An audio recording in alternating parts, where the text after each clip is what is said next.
haven't heard any statistics as of late for how much prairie plant systems and the research has cost, but the research certainly hasn't cost anything for about 6 years, I think now, because shortly after getting a minority government, the federal Conservatives stopped all funding for medical marijuana in Canada. And after coming up with their medical programs in 2001, there were two directions that were started up and funded by the federal government.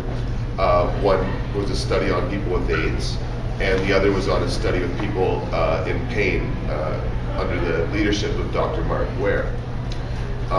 The federal government's cut the funding for all this, but Dr. Mark Ware at McGill University has been able to get funding from other sources and kept his research going. So there is research being done on the effects of pain, but it's very, very limited, again, in part because it's not being funded and really even supported by our federal government and Health Canada, which is quite ironic given that they have a program that in some ways they've been told by the courts to not just have medical marijuana accessible, but to study it and research it and learn it.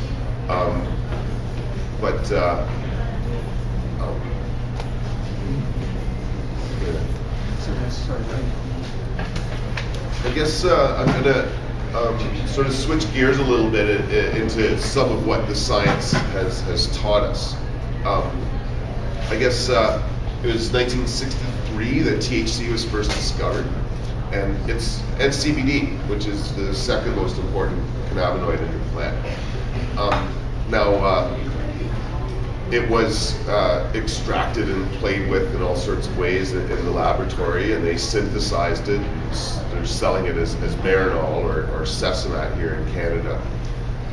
But after discovering it, Dr. Raphael Poulin, I think is how you say it, out of the University of Jerusalem, he next wanted to discover how that interacted with the body.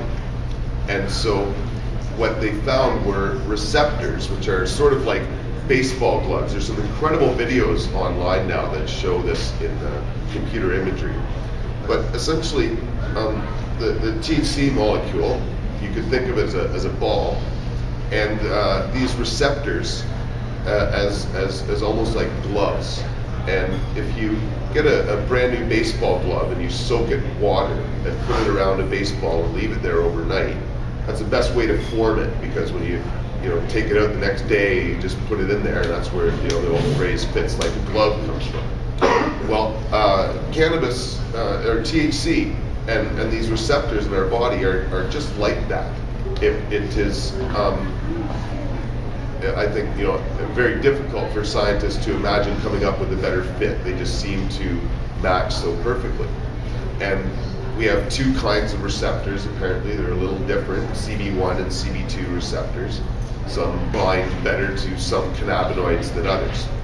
But we've discovered that these receptors exist in our pineal gland, where we do all of our higher thinking.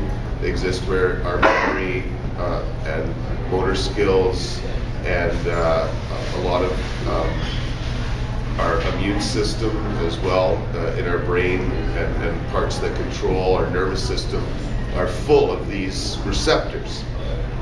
And so after discovering the receptors, the scientific community was, I guess, shocked in some sense to not only discover how many of them there were in the brain, but how often they occurred throughout the body, in all sorts of different organs. Almost, our nervous system seems to use the cannabinoids quite a bit. And so they had to look into the body to discover why we had these receptors, because everybody did, young, old, people that hadn't been exposed to cannabis for generations, hundreds of years, had cannabinoids all over. So the first one that the doctor discovered, I believe in 1993, 63 and 93, I think it was like 30 years later. Anyway, he discovered anandamide. Anandamide is essentially our body's version of THC. the two chemicals are so similar that anandamide is referred to as an endocannabinoid, and THC and other cannabinoids present in the plant are referred to as exocannabinoids because they're produced externally. But anandamide is essentially our body's natural painkiller. I like using the example of rugby because I played it before. So if you think about it, where you are playing rugby and you trip and fall, you hit your knee pretty hard, you just get up and keep playing, right? And you don't feel your knee. That's because your body's producing anandamide. It's also producing anti-inflammatories and muscle relaxants and a couple other things as well to get the adrenaline going. But it's producing a few cannabinoids that it is sending to your knee. And it's also sending these cannabinoids, some of them to your brain. So you're getting anandamide attaching to your brain, telling your brain to relax, that the pain's not that bad. Then it does the same thing actually in your knee itself. And so you don't feel the knee. You're running around, and it isn't until maybe the next day that you feel your knee. But even then, you might not feel your knee the next day. Your knee might be swollen. Your knee might be sore. You might not realize that until you touch it. That's because your body's pumped so full of anandamide at that point that you just don't feel the pain until you're actually touching it. And so for people in chronic pain, they just can't keep producing anandamide at that level, right? If you play rugby and hurt yourself once in a while, that's a lot different than being in need of the anti-inflammatories and painkillers. But essentially, the cannabinoids that are present in the plant are mimicked in part by the cannabinoids that we use to not just manage pain, but most of our body functions are actually monitored, at least, by cannabinoids. And when I say monitor, I'm kind of talking about how it interacts with the nervous system, where it might not actually, or it doesn't, interact with every mechanism through the body, but it'll tell your brain through the nervous system what's going on. And it maintains what's called homeostasis. I've heard Dr. Guyewitz, who I talked about earlier, explain this in court before, where endocannabinoids manage your body's temperature, for example. And so if your temperature is going up, say you're in a really hot place and you've got a lot of clothes on and your temperature goes up, your body actually will produce endocannabinoids to try to bring your temperature down. And if it's successful, or if you just like throw off all your clothes and open up all the windows or run outside or something, and your body temperature goes down too low, you release a separate endocannabinoid that tries to bring your body temperature back up. And it just so happens that the cannabinoids most common in the cannabis plant would tend to bring your body temperature down. So scientifically speaking, we are more cool than people that don't smoke pot. It's really great. But it's a good example of how endocannabinoids help tell the brain that they need to do something in order to maintain a balance throughout our body systems. And so endocannabinoids are now being looked at as the solution to everything from dietary problems, and that's both ways. That's for people that eat too much or people that don't eat enough. It seems different endocannabinoids can stimulate appetite or suppress appetite. And many of us have that experience with cannabis. It can work both ways, where sometimes you can smoke cannabis and it will induce appetite and you'll get hungry and the munchies, as we all know. But many of us know that cannabis can be used the opposite way as well. And if you're really hungry and you're working or something and you don't have time to eat or there's nowhere to eat, you can have a puff and you just kind of forget about it for a few hours. And so that's in part because of the interaction of the endocannabinoids in your body system, just kind of balancing things out. And so they're studying endocannabinoids quite a bit because, as we all know, drug companies really thrive from synthesizing drugs that would mimic some of the benefits of the plants or natural substances that they're derived from, but the end result is often more side effects and problems and a masking of the issue than solving it. And so it's really ironic in a lot of ways that the drive of pharmaceutical companies to produce drugs with medical benefits and no psychoactive effects are really built upon a Puritan attitude where somehow we're not supposed to be in pain, but we're not supposed to be enjoying ourselves either.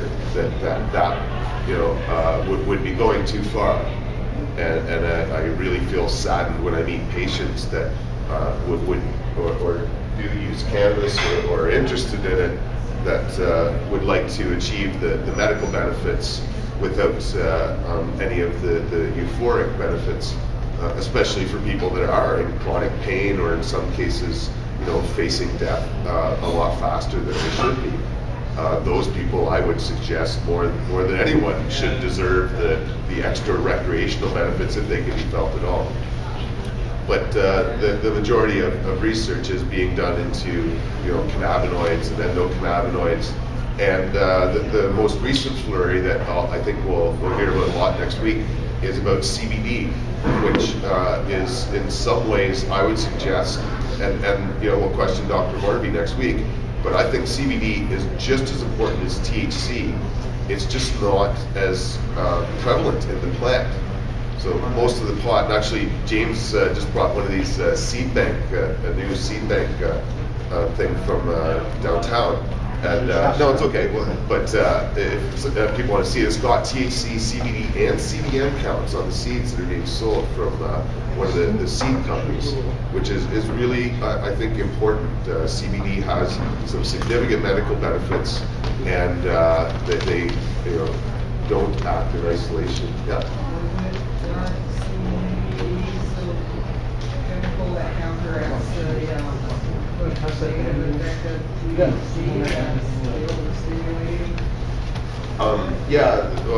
In many ways, THC and CBD seem to work hand in hand, where THC itself can induce anxiety and paranoia in some people, you know, in the pill form or in strains that are very high in CBD, or sorry, THC.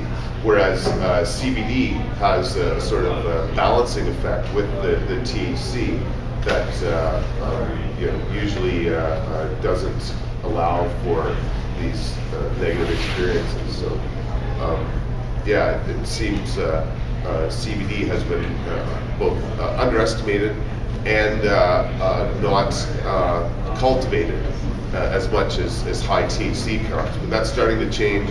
Patients are demanding more CBD because it's a stronger muscle relaxant, and it's again, I think, going to be a big part of Dr. Hornby's talk next week. Now, can you alter it some? Does it take a lot of while growing altering to get a higher CBD count? Well, or is it a certain? I think there's two ways to get a higher CBD count, just like THC.